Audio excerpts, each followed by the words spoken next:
Good morning, everybody. So I decided it's coffee with, so I brought a cup up with me too, so I can have it with you.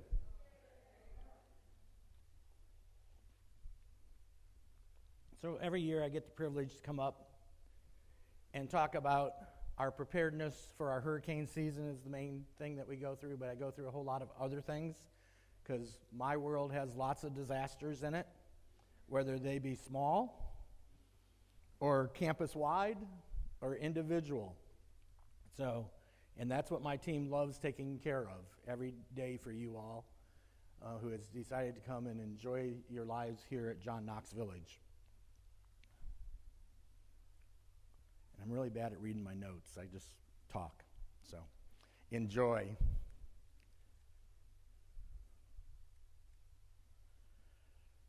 So, we're highly regulated. We have to make sure that we answer to all levels of the county, the state, and the federal governments to make sure they're aware of whatever plans we have in place as far as taking care of all of you. All those plans are in place, I can assure you, from every level of care that we have, all the way down to running our generators weekly, to make sure they're running as efficiently as possible, doing the PM maintenance on them quarterly through our contractor vendors, and then all levels of care, making sure that they have their plans on. The very 1st of May, I sent out my first alert to the staff and the leadership team to make sure they're thinking about the start of our hurricane season and that they're already looking at their supplies and their practices and what they have to take care of. I know last week leadership spent the time making sure that all of our contract trees for our employees and staff are in place and tested so that all our staff responded in case we have to send out an alert. We used the WhatsApp app big time with our employees along with text messaging and of course the employee VAL side of our system. And then of course you guys get the resident side of the VAL system all the time. Come on. Guess I have to be right behind it. I'll move. We talk about emergencies, disasters all the time. It was the topic of my morning meeting with the staff. We went over our policies and procedures for it. We signed up for my team. I set them up as an A team and a B team. My A team reports prior to the storm. We stay here through the storm until the storm has succeeded enough that our B team can come in and relieve us to continue taking care of the community. And every department has that a little bit different. This building gets used as the shelter for our employees to sleep in and stay in to make sure that they're here to report to their next working shift. All kinds of disasters, human events, natural disasters, and we'll go over a few of those as we go through the presentation today.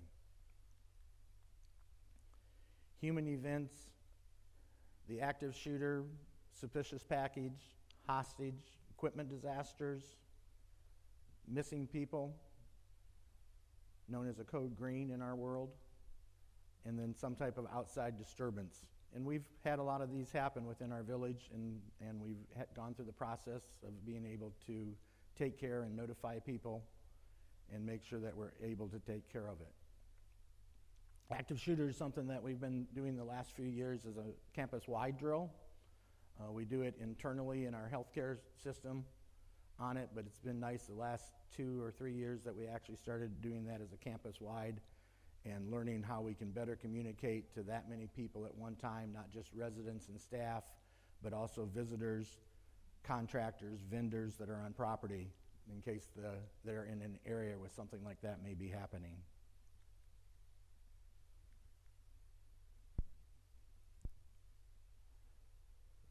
So policies and procedures are in place pretty much for every one of those events on the human side of things.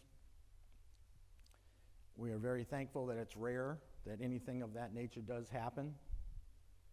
But when it does, we want to be well prepared and ready for it.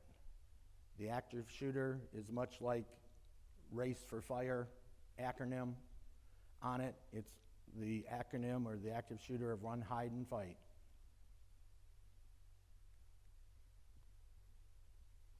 They also kind of changed the terminology of it recently to avoid, deny, and defend. And I do have an embedded video here, I think. Whoop. Which probably won't work.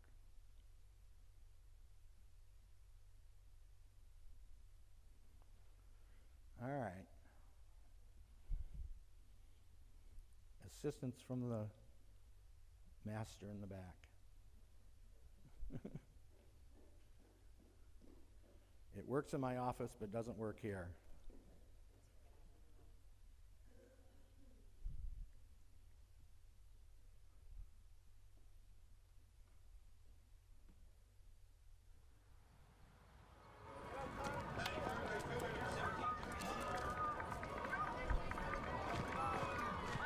I'll have to come back up and fix it back for me.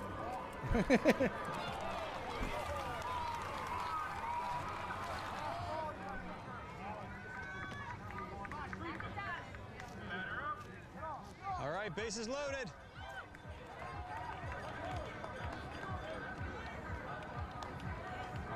Come on, Lewis, bring him home. Just shake it off. Just one more out. You got this.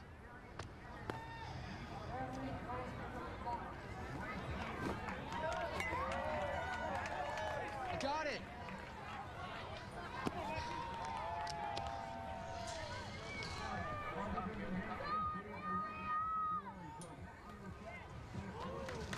Sorry, Bob.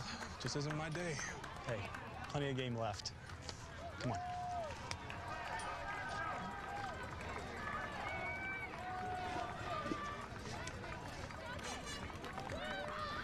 Nice catch, Caleb. Thanks. Hey, do you think I have time to go to the bathroom? Caleb, you're a cleanup. Better hurry.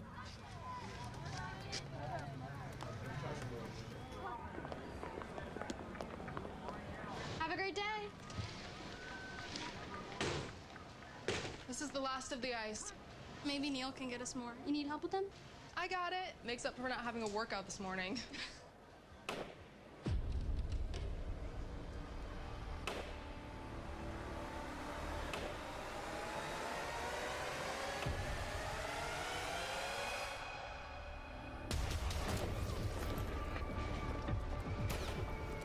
Come on. Get down!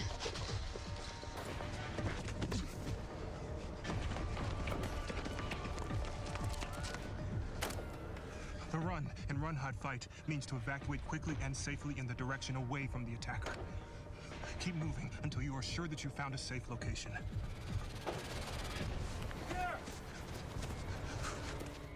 We're not safe here. We need to move.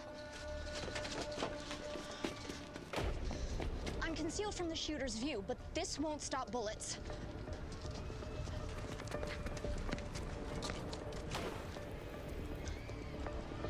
Keep moving away from the threat, using cover and concealment as you go. A safe location has cover, police protection, and access to medical care, none of which may be immediately available.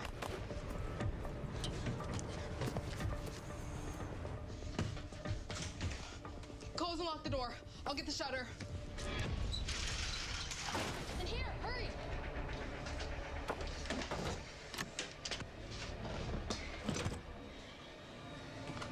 Let me help you. Apply direct pressure to the wound to control the bleeding until we can get a tourniquet. It's gonna be okay. The hide and run-hide fight means to make sure the attacker cannot see you or get to you. Lock and barricade the doors and stay as quiet as possible, to include silencing cell phones. Have a plan to defend yourself until help arrives.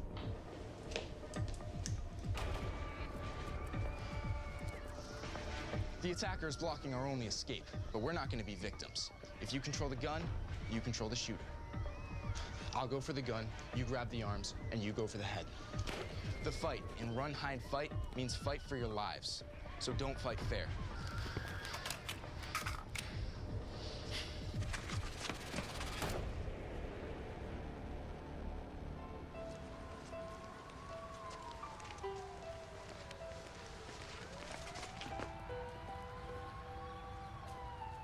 Over here, we got it. We got the shooter!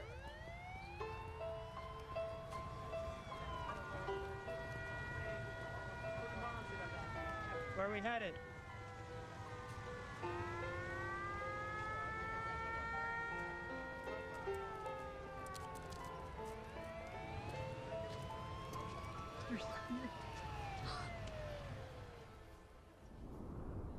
You can survive an active shooter event if you're prepared. Remember, run, hide, or fight. Run. Wherever you go, be aware of alternate exits. Quickly and cautiously evacuate in a direction away from the attacker. Don't hesitate. Seconds matter. Leave belongings behind. Use cover and concealment to your advantage. Cover can stop bullets.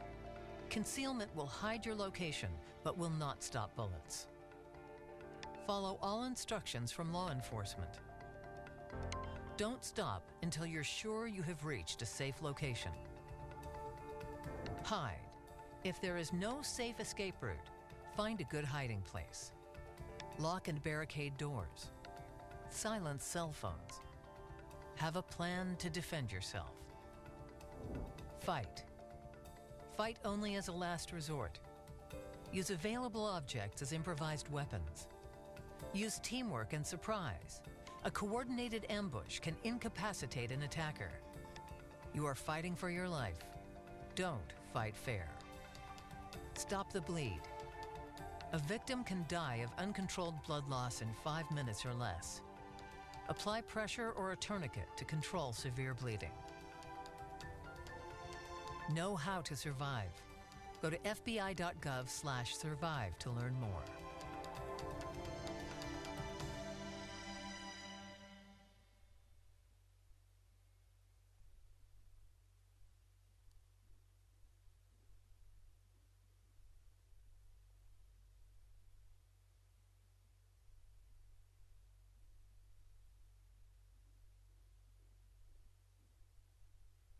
Sorry, I did it.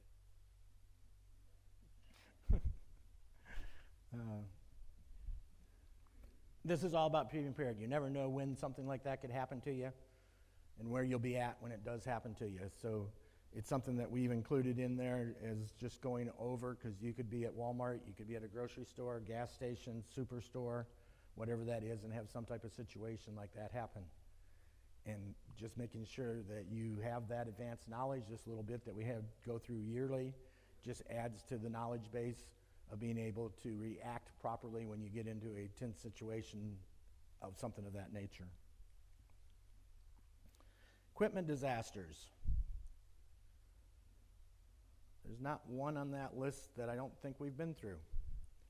At some point in time of living here at John Knox Village, I know I've been through every one of those at some point in time. But it's also part of our planning. What do you do if this happens? And what are your next steps for it when it does?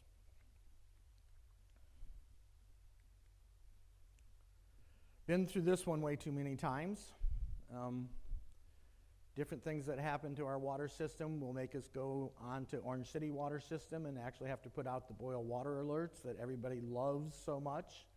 And we always take the constructive criticism and the thoughts and ideas every time to make sure that we keep improving how we do react and come back and do something. I had a resident after this last one tell me, "Can you call it go on bottled water alert?" And I thought, how can I add that into the nomenclature? And then our natural disasters. Check hurricane, check wildfire, check flooding, check tornadoes, check hailstorm, windstorms. Haven't had an earthquake yet. Severe thunderstorms and temperature extremes, check. We've all had to live through and deal with each one of those going through the system. And again, as the things are listed in here, back in our manuals and policy and procedures manual, what if this happens is already thought about and looked at and planned and prepared for. Here's our hurricane season forecast. I like the word below average. Hopefully that stays true.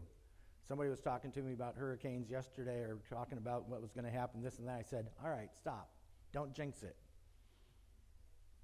Don't jinx it. And the data of where I picked that information up from is also up there on the screen. And everyone knows June 1st, all the way through the end of November 30th, is what they say is the hurricane season. It can happen earlier, it can happen after. And we've had that happen before also. Whose name's on the list this year? But there are some up there, and they're all named and accounted for, and hopefully we will barely see any of those names have to be called out. All right, how do you prepare at home? Where you live? What steps have you already taken to prepare and make sure you're ready for our hurricane season, or natural disaster, afternoon thunderstorm that takes out the power, a windstorm, or a tornado that comes through our village?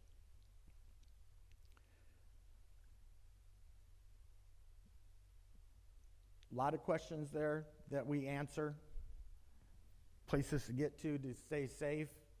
Cottages, I tell everybody, interior bathroom.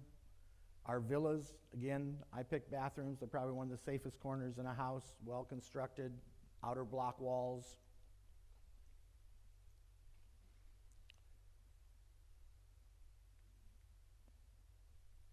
And as we go through having your plans ready, as John Knox Village plans, every single department has a plan to be able to take care of you when anything happens, and be able to go through and make sure that you're safe, and make sure that we're able to have all the supplies needed to continue operating as close to normal as possible. But you yourselves have to plan at home and make sure that you're safe, and what my team calls a to-go bag, have that to-go bag ready. A few years ago, where my mom was in assisted living, they actually requested that we get a to-go bag sitting in her closet, ready to go year-round for anything that may happen. And you should be thinking about that and have that ready to go in your apartment, in cottages and villas year-round.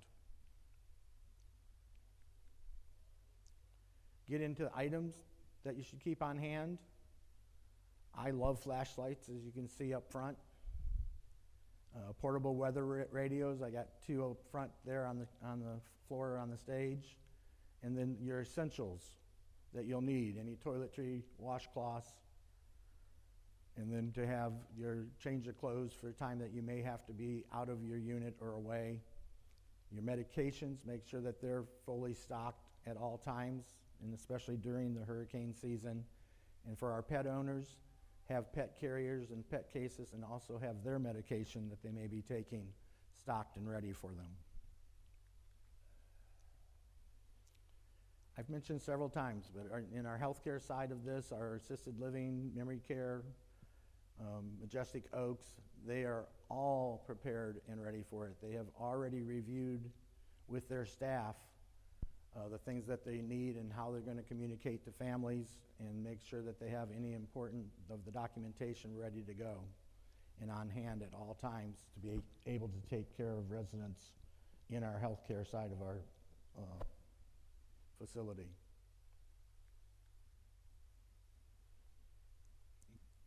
Repeat, but our Oak Park Pharmacy brings in the extra supplies they need for it. I know that we set up refrigerators that you guys are able to move medicines to if you lose power at your house. You'll have locations to be able to take and put that medicine in a cool refrigerator and keep it for as long as needed. Areas of our village that are generated fully is our nursing home, our assisted living, and the main core of our Commons building. That's 2 locations of our generator, Commons and Majestic Oaks. And also it gives emergency power to all the apartment hallways and the elevators in the apartments of it. Our water plant has an auto transfer generator on it to keep operating our water. And again, our backup is the interconnection that we have with Orange City if it's ever needed. And then we have portable generators that we take out to our gatehouses to be able to keep their communication systems up and running during any type of power loss on it. And then we have generators that we also take to our lift stations to be able to keep that flowing out of the village during any type of power loss. We are under contracts, contacting each other, communication systems that may go down, a non-cordless phone, forward your home phone to your cell phones. Text messaging seems to almost always work when we're having power outages in there, and then having your charging things for your phones is also very assured needed to go and have done. And then we will also set up in our generated buildings charging stations and things to be able to bring phones to keep them charged during a loss of power and extended power loss.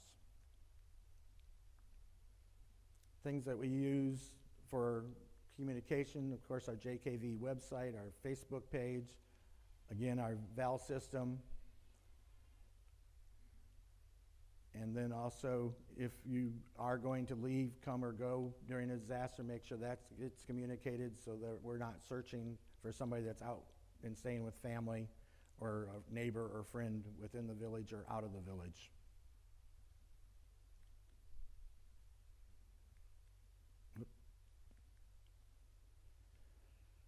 Mention it.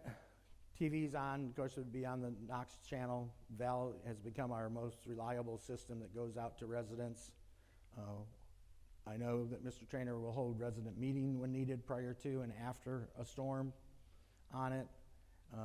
We get right down to it. We actually will go door to door to residents, put out printed information or speak directly to you about it.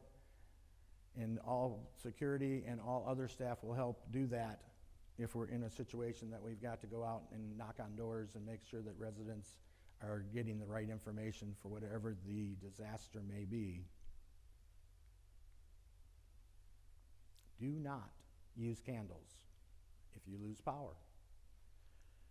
If you do have a generator, approved generator on campus, make sure that it gets set up away from the house and away from exhausting away from the building, because a lot of times during a power outage you don't have AC or open windows, and we want to make sure that those things are kept away from the village so no exhaust could possibly get back in the units. Everybody's probably heard of freeze a cup of water, put a nickel on top of it in your freezer, and if it melts and thaws, then throw out all your food. And of course, having a few bottles of water to move down into the refrigerator part. The biggest part is to make sure that you open and close your refrigerator as least as possible. The bottom there is strobe lights. Everybody here have the strobe light? Make sure you report that to my office if you do not have a strobe light. That's all independent living cottage villa residents would have that. Two styles of strobe lights out there. I'm going to take a moment. We have the original strobe lights that are pretty self-explanatory, and do test them, like the one I brought isn't working. But it's a simple twist of the dial for the flashlight or for the strobe. The more recent strobe lights are the circular one, magnetic on the back. Your mailboxes, your front doors are metal. Good place to put them and have. Changed from a white light to an orange light because it's better seen during the daylight in case it's something in the daylight that you're putting out. And then to power it off, I recently learned this, I didn't know it. Push and hold, and it goes out. It has 9 different functions on that light, different patterns of the strobe light, with one of the patterns being a flashlight in the middle of it. So play with it, be knowledgeable of how it works. If you have questions or you need help, call maintenance, and we'll come demonstrate and show it to you.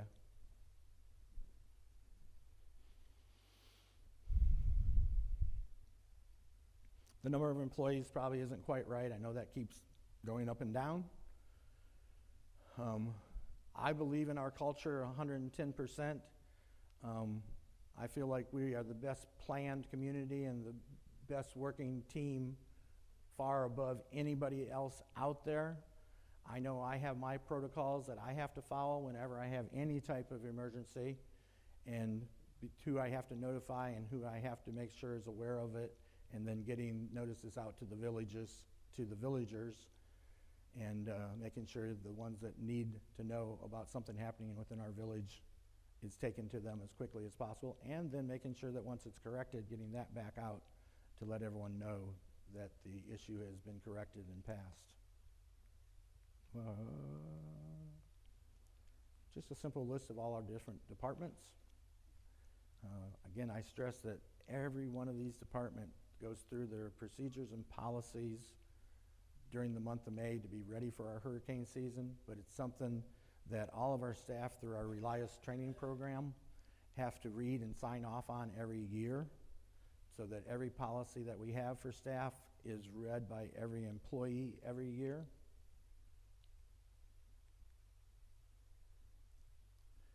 Kind of drilling down a little bit of my department and what we do.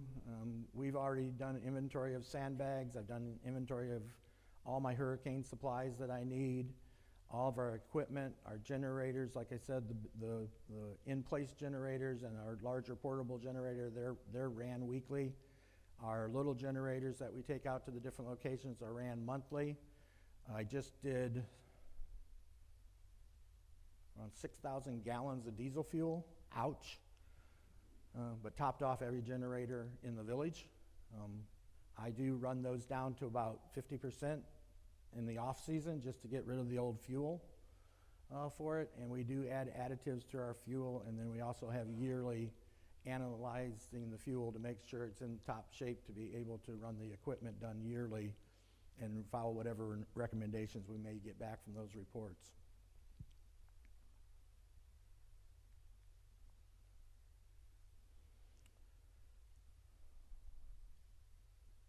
Our contractors are the best.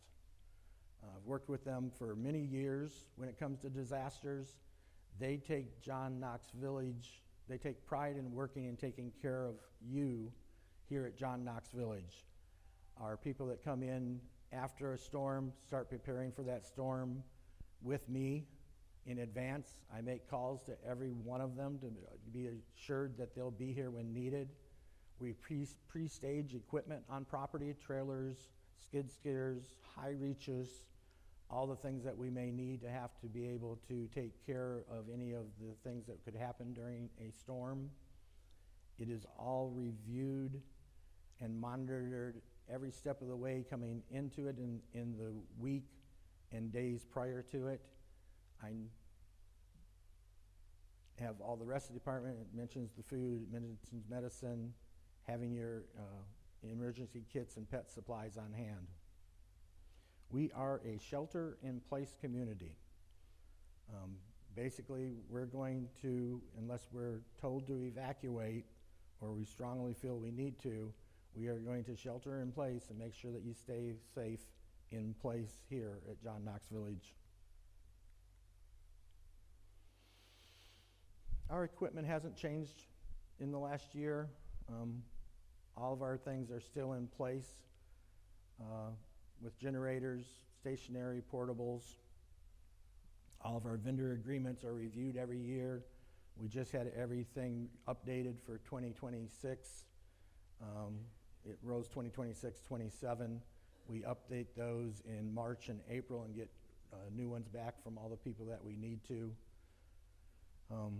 make sure they're going to take care of us on services that we get from people outside of the village. Monitor local TV and radio when we're coming into a predicted storm.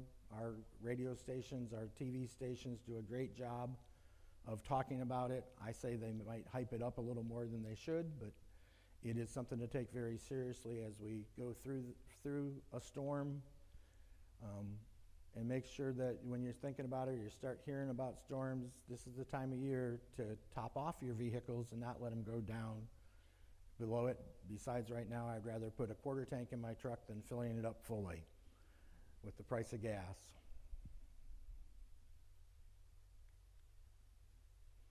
As we get right down to it, and we're in that last 24 hours before we expect a storm to actually hit or come near or come right directly over us, is when we'll already have our campus and we'll do a lockdown, usually anywhere from 7 to 12 hours before the actual event.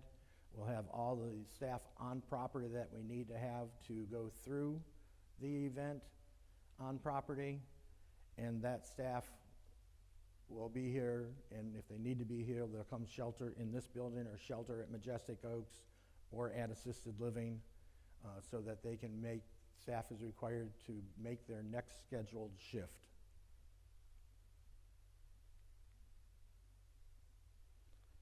Our core values of honesty, excellence, accountability, respect, and teamwork. That little statement of heart is talked about weekly at my meetings with my staff, both in grounds and maintenance. And we bring up something all the time as far as what have you done this week to show heart to our residents. And I get some great stories of things that happen out there amongst you. And just the summary of my video or my questions, what I used.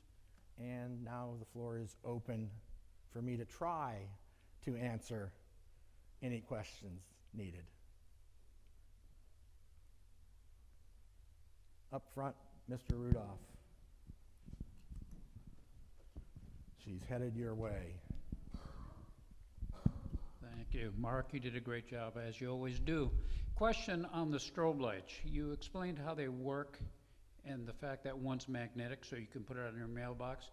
Could you give us folks, us old folks, an example of why we would use those strobe lights? I sure can. So strobe lights are truly meant for an extended power outage, okay? When the power goes out, our pole cords, pendants, and things, all the communicators that are around the village are on battery backup. Those batteries will only last for so long. Exact timing, 45 minutes up to 2 hours, depending on the usage of them. Because when they're not being used, they're not using a lot of power. So these are meant for extended power outages, to be able to use instead of pulling your cord in your bathroom, or be able to use instead of hitting your pendant button, and get staff to come to your house. During an extended power outage, we bring in extra patrol vehicles. Sometimes I've been asked to bring in extra maintenance staff just to drive the village and split the village so that there's, instead of one vehicle driving the whole village, it's 2 vehicles taking care of and sharing the village as a half, or sometimes even 4 vehicles. And it's kind of what we do with our grounds team during the event. We assign grounds to be out in their trucks checking drains and things like that and whatnot. But the strobe lights are truly meant for an extended period where we're without power and the possibility of losing the communication that you currently have using your pull cords and your pendant alarms. So anything that you would normally pull the cord for, you would use the strobe. You would put it out at the front door. The original one there has a long lanyard on it, or just set it at the front door sidewalk on it. Nighttime, they're very, very bright, but we've also, on the daytime, we've retrained and talked about that they need to specifically look at, they need to specifically drive back in our houses that are kind of off the path, such as at the end of Majestic Oaks Court. We've got a duplex back there that if you don't pull up in the driveway, you're not going to see the front door. So patrol is specifically told that as you're patrolling, pull in, back out, or pull in, turn around, and come out, so that you are checking those units that are not as visible.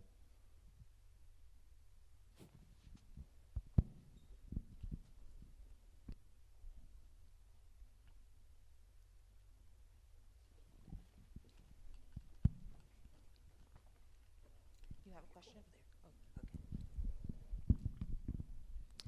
Mark, my name's Steve Valines. We live in the apartments, and I'm just making a comment, not a question.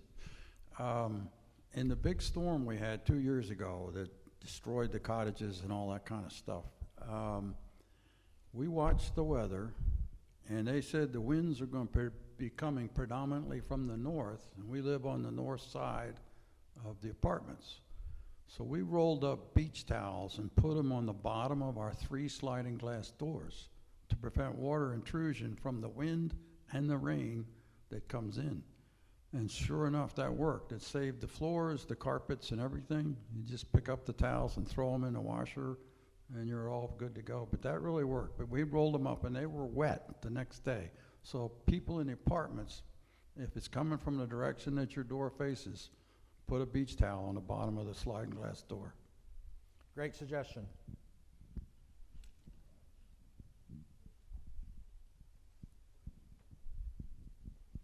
Alrighty. Oop. One more. 2 more. 2 more.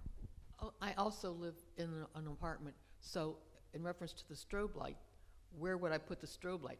Outside, against the screen of the lanai, or what? You're best to put it outside in the hallway.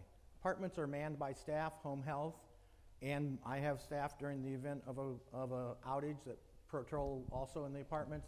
But in apartment, if you have the strobe light, it probably needs to go out your front door. Yeah, Mark, I like everybody here, think you do an excellent job. And I would like to ask you, considering the hurricane of 2 years ago, what and the raising, how many of the cottages were raised or are to be raised?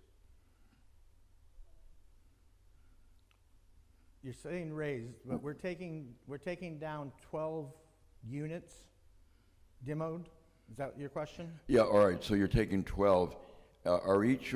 How many people are those? Like two units per cottage? It is a mixture. Okay. Of singles and doubles. What I'm just curious because I haven't been able to find out what is planned for replacing that revenue that's lost to the village that produces a good revenue to help the village. What is the plans? Is that it? Just to demolish them and no more increase?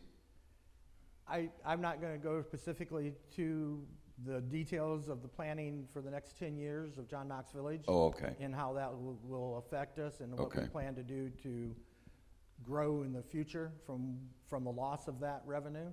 But I can assure you there are plans in place in a 10-year plan that we're actually going to go and review as I leave this meeting. Okay, and the other question I have is that Graves Road, where the this great flood problem, they were supposed to spend, as I found out, roughly $3 million to raise the road 3 feet and to prevent further reoccurrences that happened there.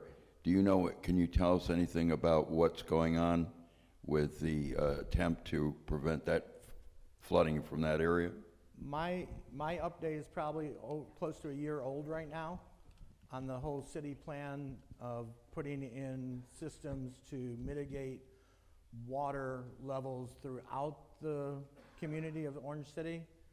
But they do have a community-wide plan where they're looking at every single body of water that they do have in Orange City.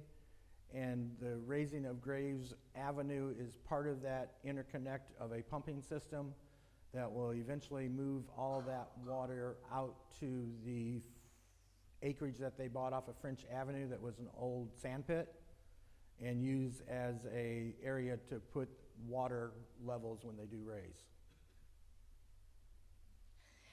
Hi. I've heard from many people who've been here many years what a great job y'all do of taking care of us. I've only been here a year, and I have a question about my family. I have a brother, a wife, his wife, and their little dog that lives in Osteen in a mobile home, so they have always evacuated to my house. I live in Silverstone, so I have an extra bedroom. Is that allowed? I'm going to get back to you with the correct answer because I don't want to misspeak. But I will make sure that you get that answer.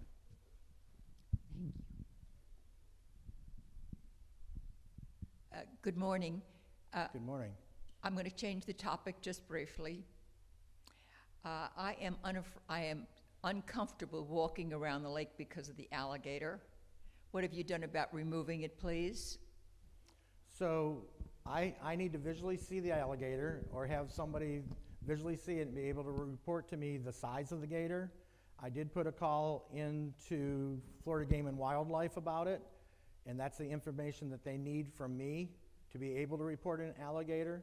And then the process of that is that they will send out a trapper to bait and trap of it.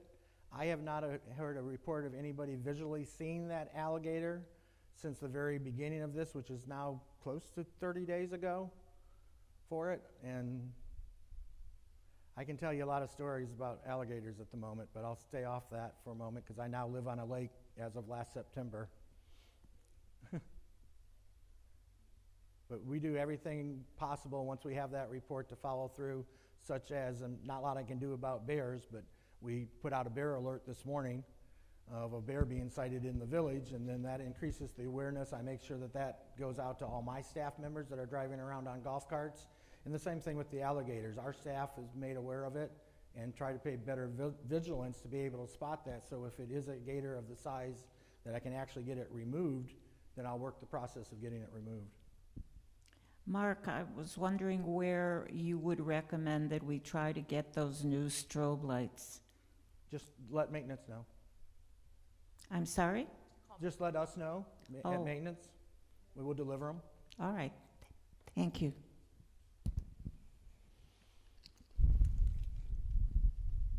I like flashlights, if anybody doesn't know that yet about me. Always have flashlights. Always check your batteries. I heard one that had 5 million candle light power. It's pretty bright. It goes all the way across the lake and then some. My neighbor yesterday afternoon saw the gator in Lake Fountain and took a picture. It was near one of the fountains. Let me see it afterwards. Okay. She sent it to me so I can show it to you afterwards. Okay. Okay. And if your neighbor didn't share that down to maintenance or to security or somebody, make sure she's aware that she should do that.